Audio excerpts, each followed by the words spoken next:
Hi friends, welcome to our channel Markanti master.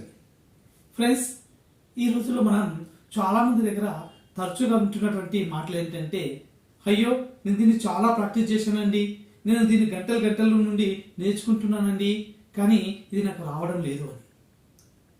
వాళ్ళ ప్రయత్న లోపమా అంటే చేస్తున్నాం, మేము గంటల తరబడి చేస్తున్నాం, రోజుల తరబడి చేస్తున్నాం, అయినా నాకు దీనిలో ఒక పట్టు అనేది దొరకడం లేదు అటువంటి ఒక మాటలు మనం వింటూ ఉంటాం. ఫ్రెండ్స్, దాన్ని వివరించేందుకు నేను ఒక చిన్న కథను చెప్తాను, వినండి. ఒక ఊర్లో ఒక అమ్మాయి గుడికి వెళ్ళి ఇంటికి వస్తుంది. ఆమె రాగానే తండ్రి గారు అడుగుతారన్నమాట, ఏమ్మా దర్శనం బాగా జరిగిందా అని చెప్పేసి ఆ అమ్మాయిని ఆ తండ్రి గారు అడగడం జరుగుతుంది. వెంటనే అమ్మాయి కోపంగా, నాన్నగారు నన్ను ఇంకొకసారి మీరు గుడికి వెళ్ళమని చెప్పకండి, నేను వెళ్ళను అని చెప్పేసి కోపంగా పలుకుతుంది. ఆమె పలికినటువంటి ఆ మాటలు విన్నటువంటి తండ్రి గారు కాసేపు మౌనంగా ఉండి, సరే అమ్మా అసలు ఏం జరిగింది గుడిలో అని చెప్పేసి అడగడం జరుగుతుంది. అప్పుడు ఆ కూతురు చెబుతుంది, నాన్నగారు అసలు గుడిలో ఎవరికి అసలు భక్తే లేదు, దేవుడి పైన అసలు నమ్మకం లేదు, ఎందుకంటే వారందరూ కూడా గుడిలోకి వచ్చేసి వాళ్ళ మొబైల్ ఫోన్లలో ఫోన్ మాట్లాడుతున్నారు నాన్నగారు, అక్కడ అసలు దైవ చింతన అనేది లేదు, అట్లీస్ట్ వాళ్ళు హారతి దగ్గర ఉన్నప్పుడు కూడా ఆ భక్తి శ్రద్ధతో ఉండలేరు, అసలు ఎవరు కూడా దైవ అనుగ్రహం కోసం అక్కడికి వెళ్తలేరు అని చెప్పడం జరిగింది. దీనివల్ల నేను అసలు గుడికి వెళ్ళను నాన్నగారు, నాకు అసలు వెళ్ళమని చెప్పొద్దు అని చెప్తాను. కూతురు మాటలకు తండ్రి నిశ్చేష్టుడవుతాడు. తనకి ఏ విధంగా చెప్పాలో ఆలోచించి, సరేమ్మా నీవు తుది నిర్ణయం తీసుకునే ముందు నేను ఒక్క పని చెప్తానమ్మా, ఆ పని చేస్తావా ప్లీజ్ అని అడుగుతాడు. అయ్యో నాన్నగారు అదెంత మాట, మీకోసం నేను ఏమైనా చేయగలను, చెప్పండి నాన్నగారు అని కూతురు చెప్తుంది. వెంటనే తండ్రి గారు చెప్తారు, ఏం లేదమ్మా, ఒక గ్లాసులో నిండుగా నీటిని తీసుకొని దాన్ని తీసుకొని గుడికి వెళ్ళి గుడి చుట్టూ 3 ప్రదక్షిణాలు చేసి రామ్మా. అయితే ఒక చిన్న గమనిక ఏంటంటే, ఆ గాజు గ్లాసులో నుండి ఒక నీటి బొట్టు కూడా కింద పడకూడదు, ఈ పని చేయగలవా తల్లి అని చెప్తారు.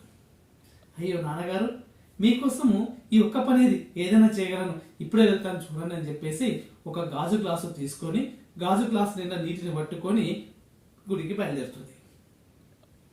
ఒక 3 గంటల తర్వాత ఆ కూతురు మళ్ళీ తిరిగి వచ్చి తండ్రి గారితో చెప్తుంది, ఇదిగోండి నాన్నగారు, నేను తీసుకెళ్లినటువంటి గాజు గ్లాసు నుండి నీరు ఒక చుక్క బొట్టు కూడా, నీటి బొట్టు కూడా కింద పడలేదు నాన్నగారు అని చెప్తుంది. సరేమ్మా చాలా సంతోషం, అయితే ఇప్పుడు నేను ఒక 3 ప్రశ్నలు అడుగుతానమ్మా, వాటికి సమాధానం చెప్పు. సరే నాన్నగారు అడగండి అని చెప్తుంది కూతురు.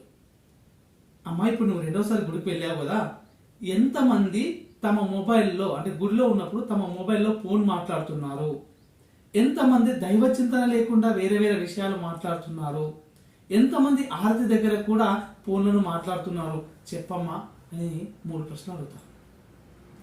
దానికి ఆ కూతురు చెప్పిన సమాధానం ఏంటంటే, అయ్యో నాన్నగారు ఆ ప్రశ్నలకు సమాధానం నేనేలా చెప్పగలను, నా దృష్టి మొత్తము ఈ గాజు గ్లాసులో ఉన్నటువంటి నీరు బయటకు పోకుండా మాత్రమే నేను చూసుకోగలుగుతున్నాను తప్ప అక్కడ ఎంతమంది మొబైల్లో మాట్లాడుతున్నారు, ఎంతమంది దైవ చింతన కాకుండా వేరే విషయాలు మాట్లాడుతున్నారు నేను ఎలా చూడగలను నాన్నగారు అని సమాధానం ఇస్తుంది కూతురు. అదేనమ్మా నేను నీకు చెప్పేది, మనం గుడికి ఎందుకోసం వెళ్తున్నాము, దేవుని కోసం వెళ్తున్నాము, దేవుని పైన భక్తి కోసం వెళ్తున్నాము. మన దృష్టి అంతా ఎక్కడ ఉండాలి, ఆ మూల విరాటుని పైన ఉండాలి, ఆ విగ్రహం పైన మాత్రం ఉండాలి, ఆ దైవం పైన మాత్రం ఉండాలి, ఆ దైవ చింతన పైన మాత్రం ఉండాలి తప్ప చుట్టూ ఉన్న వాళ్ళు ఫోటోలు దిగితే మనకేంది, ఫోన్ మాట్లాడితే మనకేంది, దైవ చింతన కాకుండా వేరేది మాట్లాడితే మనకెందుకమ్మా, మనం పని మనం చేయాలి. ఇంతకు ముందు నీవు ఎలాగైతే ఒక గ్లాసు నీళ్లు గాజు గ్లాసులో తీసుకెళ్ళినటువంటి నీరు ఒక నీటి బిందువు కూడా బయట పడకుండా ఎంత జాగ్రత్తగా ఎంత ఏకాగ్రతగా అయితే తీసుకొచ్చావో, అదే విధంగా మనం చేస్తున్న ప్రతి విషయం పైన కూడా అటువంటి ఏకాగ్రత ఉండాలి అని చెప్పేసి తండ్రి కూతురు చెప్తుంది. ఇది కేవలం తండ్రి కూతురు మధ్య జరుగుతున్నటువంటి సంభాషణ మాత్రమే కాదు, మన నిత్య జీవితంలో మనం ఏదైతే పని చేస్తున్నామో ఆ ప్రతి పనిలో కూడా అక్కడ అమ్మాయి ఏ విధంగా అయితే నీటి బిందువు కింద పడకుండా జాగ్రత్త పడిందో ఆ విధమైనటువంటి ఏకాగ్రతతో కనుక పనులు చేసినట్టయితే ప్రతి పనిలో మనము సక్సెస్ అనేది పొందగలుగుతాం. అటువంటి సక్సెస్ను మీరందరూ పొందుతారని ఆశిస్తూ సైన్ అప్ యువర్ మార్కెటింగ్.